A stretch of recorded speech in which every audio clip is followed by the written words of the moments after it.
Well, hey everybody, I'm Jan Erickson from Stepping Aside, and welcome to As Above, So Below, a rune and tarot divination for Monday, the 13th day of March, 2023. Let me make sure my sound is up. No, it needs to come up a little bit more there. I always forget to do that when I first get started, or before I get started, but Well, I hope everybody has survived the springing forward. I think, and if I read I'm not even sure what I'm reading, frankly. The way some articles are written anymore, it's hard to tell what's going on. But it seems like the Congress is wanting to set the time we're in now. Is that what it is going to be the permanent one? When realistically, all the doctors, all the researchers, all the sleep people, they all say, oh, no, it's got to be when we're the time when we spring, or rather when we fall back an hour in the fall. That's the time we need to be on, not the one we're now on. And I don't know. I guess I think I do. I guess I agree with that. But it's confusing, and I just wish they'd make up their mind. I don't like this. I just think we just all need to be aligned with reality instead of making reality what we need it to be. That's what, and I don't know which way it was originally. I think it was the one in the fall. I think that's the original normal time. But anyway, if someone knows different, just put it in the comments or something. I don't know. It's just, I don't understand this. But I guess everybody's up in arms again because we voted for it. I guess here in Oregon, we voted for it. Everybody in fact, I think everybody, California did, and Washington, I think all three states voted to just have one time zone, or one time, whatever you call it. It's not even a zone.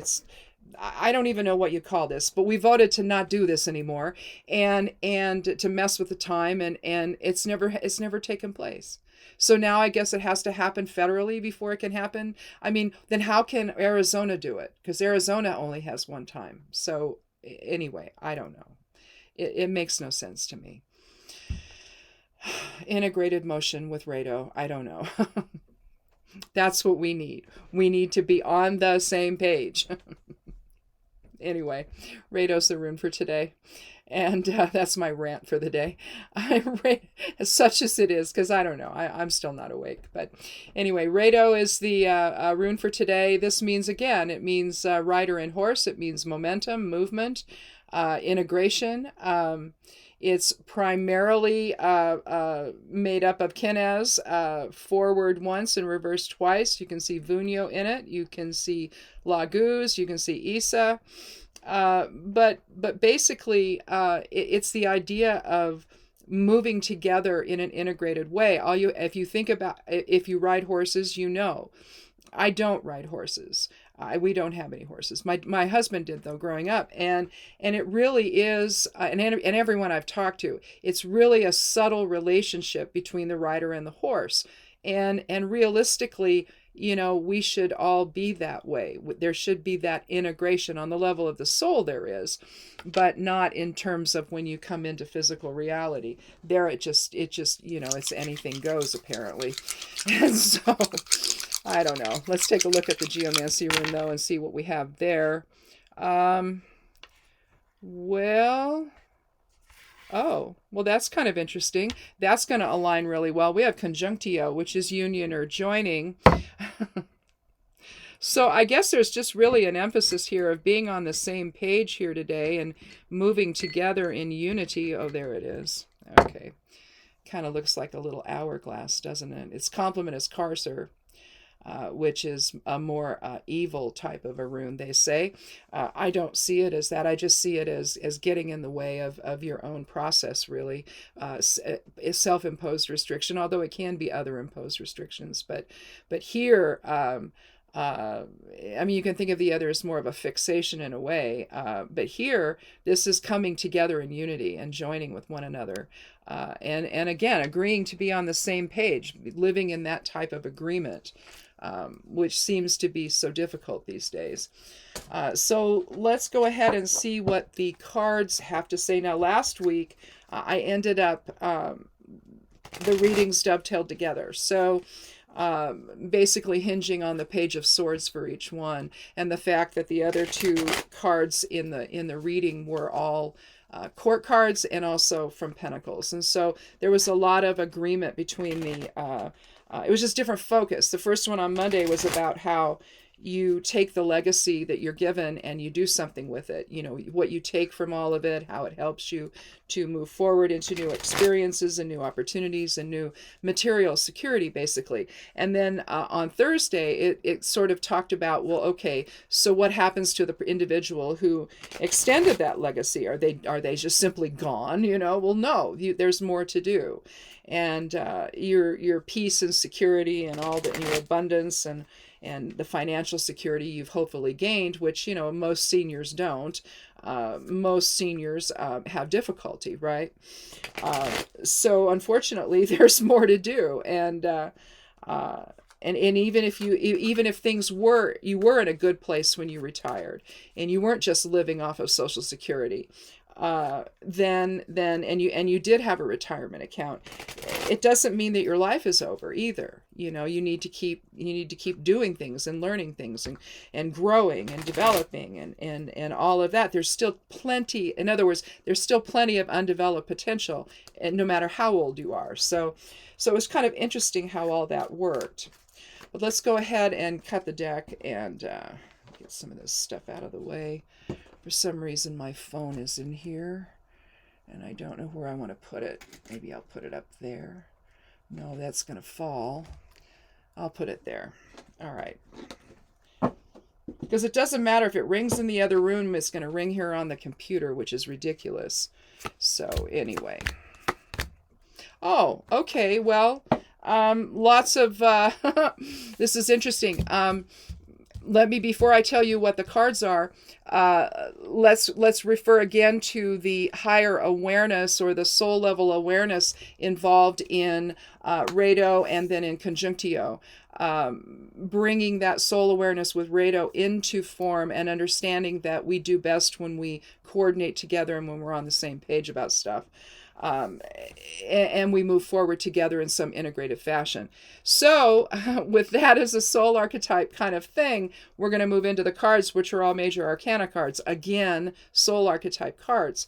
So this is really a soul type of reading where we need to be paying attention to the principles involved.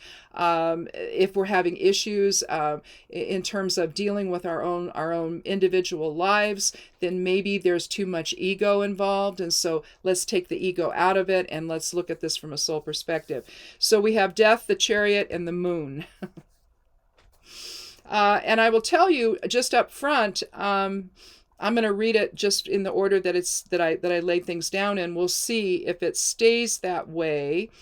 I don't know, but bottom line here is with the Chariot, you're really looking at a really strong alignment with Rado, because the Chariot is about integrated motion as well. It's about movement. It's about knowing when to take control and when to simply drop resistance and see how the situation goes. And so it really could embody both Conjunctio and Rado in the Chariot. But let's start with Death. For the 13th day of the month, we have the 13th card of the Major Arcana, or card 13. We see Death riding through on a horse. We see he's in battle attire, but the horse is, you're seeing the balance between dark and light there with his black battle attire and his, all of his little, because he's fully in armor, in battle armor here, and then showing the purity of the white horse here, of the soul basically transitioning onto something else. Here we have, let's see, the king is dead on the ground here. We see the queen bereft over here. Here's a child, could be their child, we'll just call him and then we see the Hierophant, the priest, right here, blessing and giving last rites. But over here, we have an interesting thing. We have two towers, and we have the sun coming up between them. And in between that, in between the two towers, you see likely the kingdom. all right, the castle and all of that. And basically what death is, death is all about change and opportunity and transition from basically one phase to another, or rebirth. You could look at it that way. Although in some pagan decks you'll see rebirth. Let's see, instead of an eon, they take the place there of I think is it judgment? I think that they're taking the place of that. But rebirth is also part of this, and it's a physical rebirth. It's not an astral rebirth, and we know that because we see the white rose here on the black pennant. Again, you see the balance between dark and light, but this is rebirth into form, and we know that because we see the point down here. If it was turned up this way, you see it would look like a pentagram.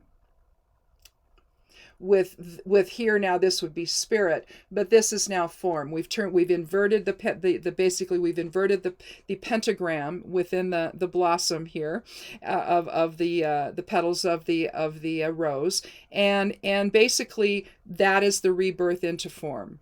So if we're not, the king and dead on the ground, then what kind of rebirth can we have today? And again, are we going to do that in unison with other people? Is that going to be a united experience or an integrated experience with others? And again, it doesn't have to be, the entire world. We could be talking simply about family, a job situation with coworkers, or you're starting a new endeavor, maybe they're business partners or something like that. Neighbors get together and are working on a project together. Some kind of integrated joining and union that transforms our awareness, that transforms our perceptions. That would be one way to start this out. And then we move to the chariot. Now, the chariot, again, is about mastery. It's about surrender versus control. It's about our soul vehicle. You could think of it as the Merkaba. And in fact, if you look up here very, very closely, I'll hold that to the screen. Hopefully it won't be blurry. But if you look at the stars on this drape above, those are actually in the form of Merkabas.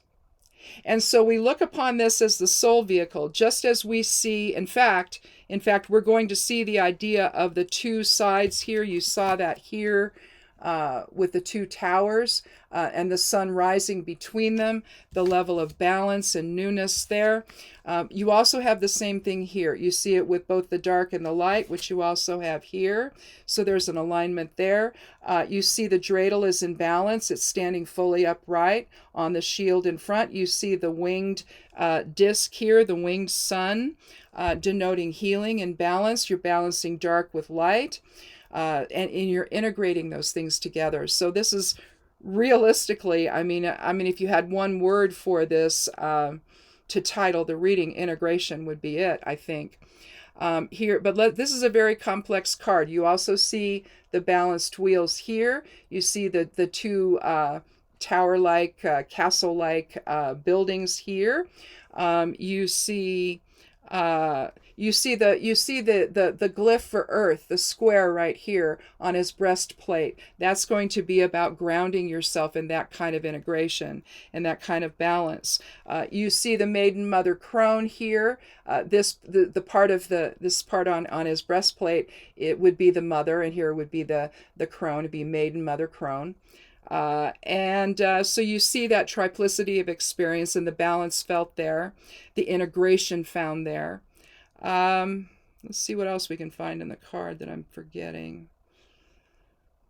But here you see the king is, he's holding a scepter of some kind in his right hand. So that's his power hand. He's got his, but the other hand is just sitting there. The receptive hand, the left one, is just sitting there. And he's not holding on to any reins here. Again, it's having the mastery to know when to take control and when to let go and give that over to the collective, essentially, or to the group. If you're looking at it in terms of conjunctio, what are you to give away, instead of being the one to control everything in the group situation? It's a collective type of and shared type of experience, and that's what you have here. Same thing with Rado and the idea of rider and horse, the same kind of integration you see. And so there's really a fundamental need here to get on the same page today about something. and to avoid the deception the moon is having here. And again, what do we see? We see some balance here. We see dark and light. We see rebirth with the crayfish coming up out of the water and appearing to look as if it's going to take a path upward to the mountain here, but not necessarily. But basically the moon is about dreams, emotions, cycles, again, rebirth. So there's that transformation again, awakening, intuition, illusion, change, deception, all of that. So if there's pressure on you today to not integrate with others, the moon is suggesting, well, that might be by design. And the idea of reintegrating everything together so that the rebirth, the transformation, the new path, the new shared path can open, then that's really what we want to do today. And again, I think that, let's see, 13 is 4 and 7, that's 11, and then we've got 18, let's see, what is that? 18 is 9, so 9 and 11 is 20, isn't it? Yeah, 9 and 11 would be 20, so we reduce that to 2. So again, balance, right? Balance, integration, harmony. So even the numerology of the cards is talking about that. So given that they're all three major arcana cards, again, I really think that whatever ego stuff is going on today, let's see, what did I read? Okay, about a couple of the banks have gone into some disarray here. Well, it's because the regulations that were put in to prevent that kind of stuff from happening again were taken away by the last guy. So it's just been a matter of time. If there's nobody watching these folks, then maybe they go and they do things that mismanage everything. And that's apparently, well, we don't know for sure. I shouldn't say that's apparently what's happened, because we don't know yet. I think they're starting to understand some things. There was some big fund pulled out of the first bank right away. And it's just like, well, how did you know to do that? You know, did you cause this to happen, or did you know it was going to happen? So what's going on there? So again, the idea of getting on the same page because there's some big crisis here, maybe that's what it has to do with today. But if not, then take a look at what is going on in your life, and if it looks like that something can happen via a shared path or integration with others, if there's a struggle or somebody trying to derail some of that, then take a look at that individual and say, what are you doing? You know, what's your problem here? Can't we all get on the same page here so that we can move forward here together in unison, so that we accomplish some more, so that we have some transformation? Because quite frankly, transformation is realistically, especially if you're somebody that tries to control everything all the time, if that's your deal, and it's hard for you to let go of the reins, well, that's a transformation in and of itself to be able to do that, isn't it? So you're looking at transformation with both Death, Chariot, and the Moon, I think, in the reading today, and bringing everything into balance, letting that new experience transform the whole thing, and see if things don't progress a little better when you can get on the same page together and move forward together. And again, it's a healing experience with the two, to the two numerology for the cards. I hope I did that right. Yeah, 4 and 7. Yeah, 4 and 7 would be 11, and 9 would be 20. So 2 is about balance. It's about healing. It's about love. Reciprocity. If you look at the 2, a really good. It's about decisions too. But again, are the decisions being made in a shared way, in a united way, where you don't have all these, controlling voices trying to, win the argument, if you will? That there doesn't need to be an argument. Just figure out what the heck happened, what the heck is going on, and then come together in some kind of a shared agreement about all of it and move forward. And things are going to go a lot more smoothly if you do. That's the implication here. So I don't know. I think we did pretty well here for a Monday. I don't think we need any other cards. I think that this is realistically If the moon is causing any deception at all here, if there's any factor like that involved in what this and in how this might apply to you, then I don't know. I really think that everybody's got to get on the same page. And if there's somebody or more than one somebody trying to control everything, the true transformation is dropping that resistance and trying to control all of the outcome, to control the direction, to control the narrative, to control how people see things. You just need the facts. You just need the light. You see the light returning in the death card, when you see the sun rising up through the two pillars over, or the two towers over here.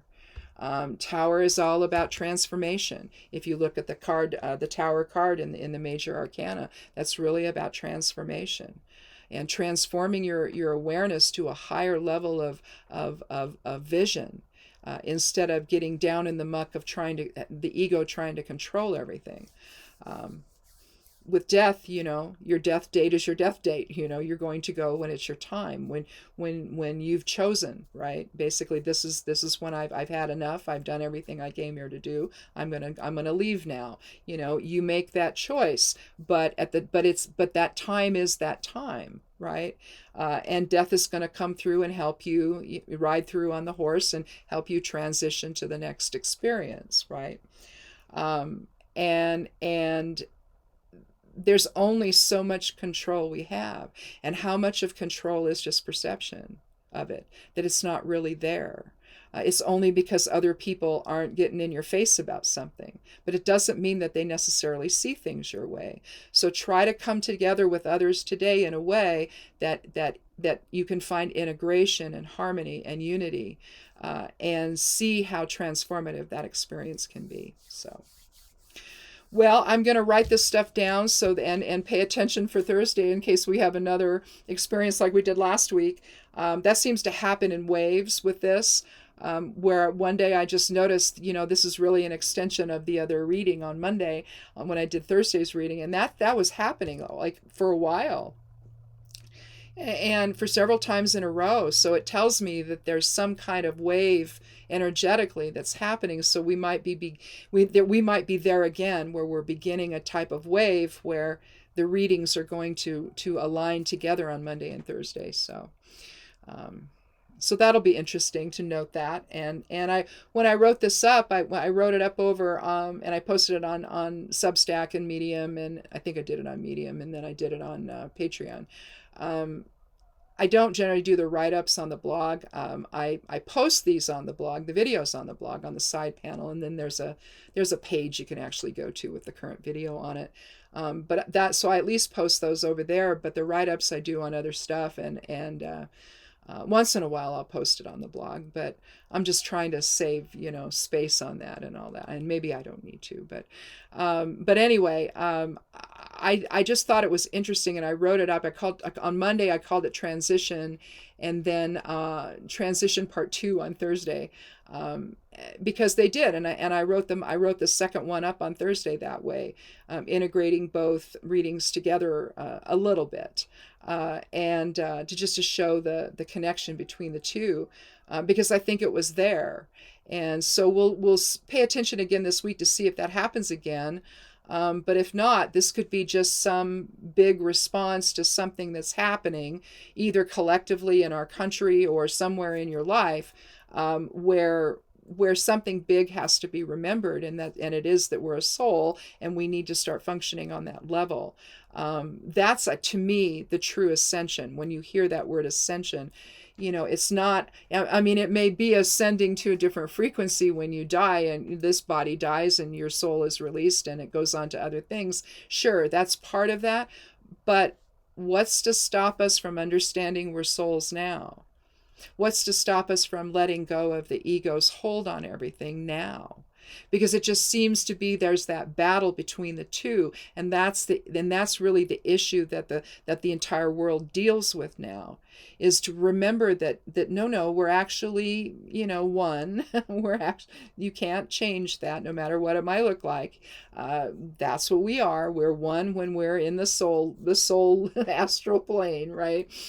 We're part of the same, God source. And so I just think that part of ascension is understanding that now, and then behaving that way, making our choices from that standpoint, making our decisions from that standpoint. If we did that, then a lot of this disagreement, this separation, would just go away, because it's not necessary. It gets in the way of things, instead of finding that integration, that redo experience, that conjunctio experience here in form. That's really where it needs to begin for us, and stay that way. Bringing the soul into this experience, did it need to be this level of a free-for-all? I don't know. I doubt it. And I think that we would have progressed a whole lot more quickly as humans had we been able to know that and remember that. So anyhow, that's all I've got for today. Thanks for coming by. If you haven't yet clicked subscribe, I'd love you to do that. Check out the blog over at imsteppingaside.com. It's called Stepping Aside. And again, I write over on Substack, Medium, and Patreon. If you want to see stuff over there, you can do that. There's a newsletter that all the stuff that I put out for the week goes into on Saturdays. If you want to get all that early in your inbox, you can do that. It doesn't cost you a thing. And you can always unsubscribe if you've got too much stuff and you don't want to see it anymore. That's fine. You just want to go to the website and see it there. That's fine too. But if you want to, you can do that. There's other stuff in it as well, but mostly it's the stuff that I put out in the week, and that's all. It all came out in the midnight hour of or Sunday morning midnight hour of yesterday. The This Week Ahead is out. The correspondences for Work and Magic are out. The Exploring Tarot post is out. And so if you're interested in that, go over there to the blog at imsteppingaside.com and read that over there. Let's see, what else do I need to tell you? I think that's it. But anyway, if you haven't clicked subscribe yet, I'd love you to do that and come back and join our little tarot and rune family. It's a lot of fun to think about other kinds of options and ideas for how we deal with things in life. And I think these two divination tools, I think that they do that for us. And so, I'm not really about predictions or anything.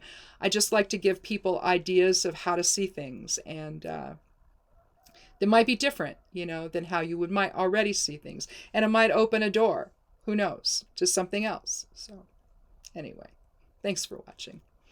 Come back on Thursday for another edition of As Above, So Below. Take care of yourself, take care of one another, and blessed be.